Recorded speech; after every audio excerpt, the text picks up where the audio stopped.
Hello. Today I'm doing my presentation on kimchi.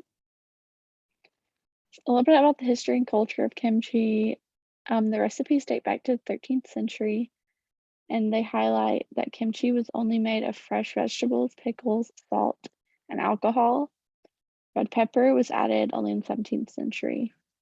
With the spread of Buddhism, which emphasizes absolutely no killing, not even an ant, killing and eating meats were strictly forbidden, and hence Korea turned into a nearly vegetarian nation, which really boosted the popularity of kimchi and helped make it into what it is today.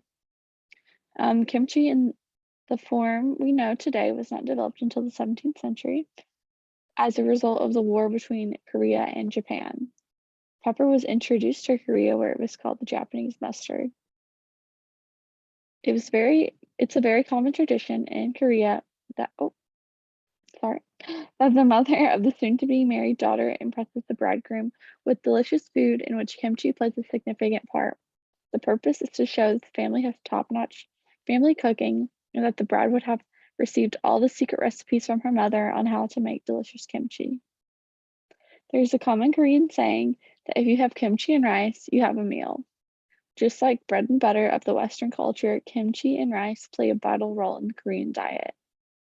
And kimchi is even the national food of South Korea. The ingredients of kimchi vary depending on the recipe, but the main ingredient in all kimchi is napa cabbage. Most of them contain coarse sea salt, and then this is where it can kind of vary depending on the seasonings you like to use.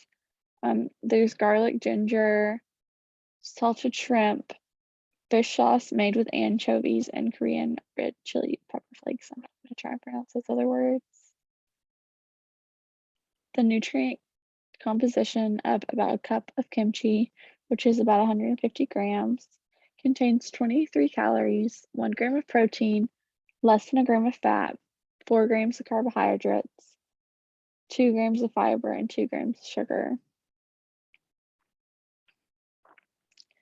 So kimchi is known as a superfood due to its fact that it's fermented, so it has a law on the relationship to disease. The method of producing fermented foods, such as kimchi, involves lactofermentation process that uses the lactobacilli bacteria to break down sugar and starches into lactic acid. Most fermented foods contribute bacteria that have potential probiotic effects. This means that these bacteria may help restore and balance the bacteria in your gut, support digestive health, and alleviate any digestive issues. Consuming fermented foods as a part of a healthy, balanced diet appears to be associated with lower risk of heart disease. The mechanisms at play may include modest reductions in blood pressure and improvements in cholesterol balance. The vitamins, minerals, and antioxidants in kimchi can provide important health benefits. Choline, which is found in kimchi, is a natural compound vital for maintaining your cells, your muscles, your nervous system, and even your mood. Choline is also important for maintaining your memory. Early research indicates kimchi may be able to strengthen your immune system. The bacteria that help ferment kimchi have been connected to improved immune function and lower levels of inflammation triggered by disease. The vitamin C found in kimchi can also help boost your immune health. So freshness is a little different in kimchi because it is fermented, usually canned, but you want your ingredients to be fresh when you do create the kimchi. But once again, like since it's fermented, it can stay safe for over a year. But bubbling, bulging, a sour taste, and softening of the cabbage are perfectly normal for kimchi.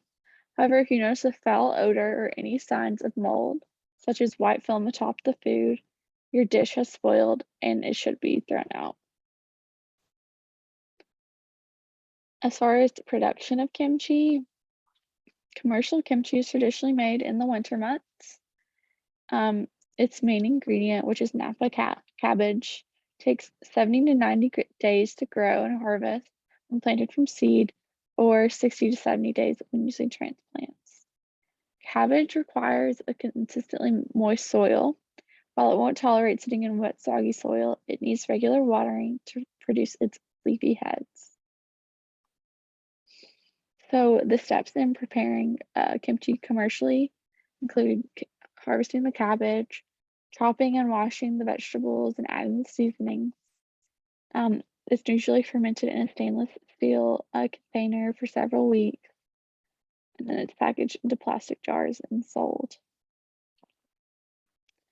I got the kimchi that I tasted at Publix. My dad has been eating kimchi for years, but I've been too scared to eat it, so I just ate some that we have at home, and it was what I would expect from fermented food. It was sour and bitter, but overall, the kimchi that I tried was very spicy, and I have a low tolerance to spice. Here's a picture. So, kimchi is a traditional Korean dish. However, due to South Korea's new pop culture influence and the health benefits, kimchi is growing in popularity in the mainstream Western world.